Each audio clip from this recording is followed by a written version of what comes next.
અવારનવાર વ્યાજ વટાવના ગુનામાં પકડાયેલ પાસા અટકાયત કરતી મોરબી સિટી એ ડિવિઝન પોલીસ મોરબી જિલ્લા પોલીસ અધિક્ષક રાહુલ ત્રિપાઠી નાઓને નાયબ પોલીસ અધિક્ષક પીએ ઝાલા સાહેબ અને મોરબી વિભાગ મોરબી નાઓની માર્ગદર્શન હેઠળ મોરબી શહેરમાં ગેરકાયદેસર વ્યાજ વટાવના ધંધા કરી ગુના આચરી અસામાજિક તત્વોની પ્રવૃત્તિઓને ડામવા સૂચના તથા મોરબી સિટી એ ડિવિઝન પોલીસ સ્ટેશન વિસ્તારમાં અવારનવાર વ્યાજ વટાવના ગુનાઓને પકડાયેલ અસામાજિક ઈસમ ભરતભાઈ ઉર્ફે બીકે કાળુભાઈ ગોગરા ઉંમર વર્ષ 40 જેઓ બોરીચાવાસ મોરબીવાડા વિરુદ્ધ મોરબી સિટી એ ડિવિઝન દ્વારા પાસાની પ્રપોઝલ કરવામાં આવેલ છે, જે અન્વયે ડિસ્ટ્રિક્ટ મેજિસ્ટ્રેટ અને કલેક્ટર મોરબીના પાસા પ્રપોઝલ મંજૂર કરી પાસા વોરંટ ઇસ્યુ કરેલ છે, જેથી મજકૂર ઇસમને મધ્યસ્થ જેલ વડોદરા ખાતે પાસા વોરંટની બજવણી કરી મોકલવામાં આવેલ છે.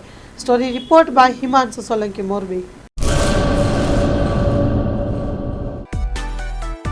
માં motor driving, safe and sure driving. Driving એ શોખ સાથે આપની મોટી જવાબદારી પણ છે.